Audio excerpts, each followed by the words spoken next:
आचार्य चाणक्य का कहना है कि इस संसार में संबंध तो अनेक प्रकार के हैं, लेकिन सबसे निकट के संबंध पिता, पुत्र, माता और पत्नी के रूप में पाए जाते हैं।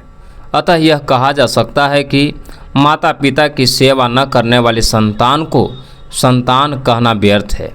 इसी प्रकार अपनी संतान और अपने परिवार को भरण पोषण करने वाला व्यक्ति ही पिता कहला सकता है, तथा मित्र भी ऐसे व्यक्ति को ही माना जा सकता है जिस पर कभी भी किसी प्रकार से अविश्वास न किया जा सके।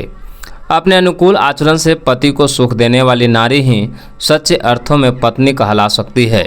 इसका अर्थ यह है कि नाम और संबंधों के बहाने एक दूसरे से जुड़े रहने में कोई सार नहीं।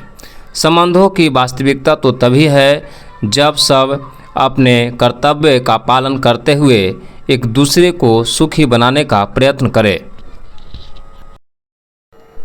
आचार्य चाणक्य का कहना है कि सामने रहकर मीठी मीठी बातें करने वाले और पीठ पीछे काम बिगाड़ने वाले अथवा निंदा करने वाले व्यक्ति से संबंध नहीं रखना चाहिए।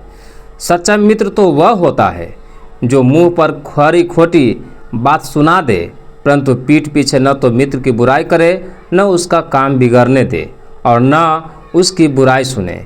इसके विपरीत जो व्यक्ति मुंह पर बड़ाई करता है और आंखों से ओझल होते ही निंदा करता है, ऐसे व्यक्ति को मित्र न समझकर मित्र के रूप में छिपा हुआ शत्रु ही समझना चाहिए।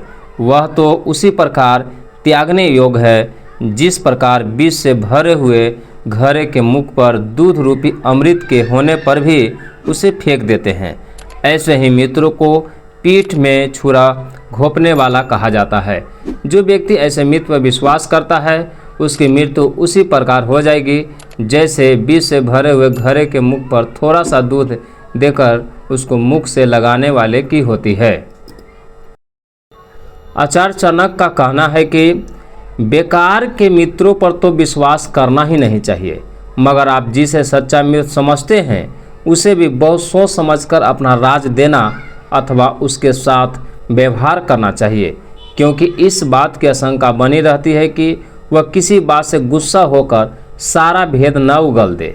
उस पर इस बात की भी आशंका की जा सकती है कि मित्र के रहस्यों को प्रकट करने की धमकी देकर कहीं अनुचित कार्य करने के लिए विवश न कर दे। अतः आचार्य चाणक्य का विश्वास है कि जिसे आप अच्छा मित्र समझते हैं उसे भी अपने सभी दोष अथवा बुरे कर्मों के बारे में नहीं बताना चाहिए। कुछ बातों के बारे में उससे भी रहस्य बनाए रखना परम आवश्यक है। बुरे मित्र के पेट में किसी बात का पचना तो वैसे भी असंभव है। आचार्य चाणक्य का यह परामर्श है कि अपने मन में सोची हुई किसी भी नई योजना को कार्य रूप में लाने से पहले प्रकट नहीं करना चाहिए।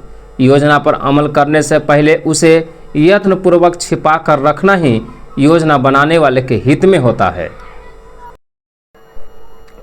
आचार्य चाणक्य का कहना है कि बुद्धिहीन व्यक्ति को उचित अनुचित का ज्ञान न होने के कारण हमेशा अपमानित और दंडित होना पड़ता है। इसलिए कहा गया है कि मूर्ख होना अपने आप में एक बड़ा अभिशाप है। मूर्ख व्यक्ति को इस बात का ज्ञान नहीं होता कि कौन सी बात उचित है और कौन सी अनुचित। इसी प्रकार जवानी भी अनेक बुराइयों की जड़ है। अनेक व्यक्तियों ने कहा है कि जवानी अंधी और दीवानी होती है। जवानी के दिनों में व्यक्ति काम के आवेग में विवेक खो बैठता है। उसे अपनी शक्ति क्षमता पर गलत भरोसा होता है। उसमें इतना अहंकार भर जाता है कि वह अपने सामने के किसी दूसरे व्यक्ति को कुछ समझता ही नहीं। जवानी मनुष्य को विवेकहीन ही नहीं निर्लज्ज भी बना देती है, जिसके कारण व्यक्ति को अनेक दुख उठाने पड़ते हैं। आचार्य चाणक्य का कहना है कि बच्चों को बचपन से ऐसे कार्यों में लगा देना चाहिए कि वे चरित्रवान और नीति निपुण बने, जिससे समाज में उनका आदर हो। ऐसा तभी संभव हो सकता है जब माता पिता बालक को जीवन के प्रारंभ से ही ठीक मार्ग पर चलने की प्रेरणा दे।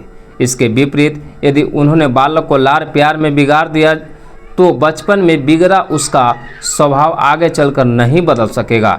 अतः आचार्य चाणक्य का कहना है कि माता पिता का यह कर्तव्य है कि वे अपने बच्चों का सही मार्गदर्शन करें, उन्हें बुराइयों से बचने की शिक्षा दे तथा उन्हें इस प्रकार के कार्यों की ओर प्रवृत्त करे जिससे वे शील संपन्न हो सके। क्योंकि इसी से अनेक कुल की मर्यादा बनी रह सकती है।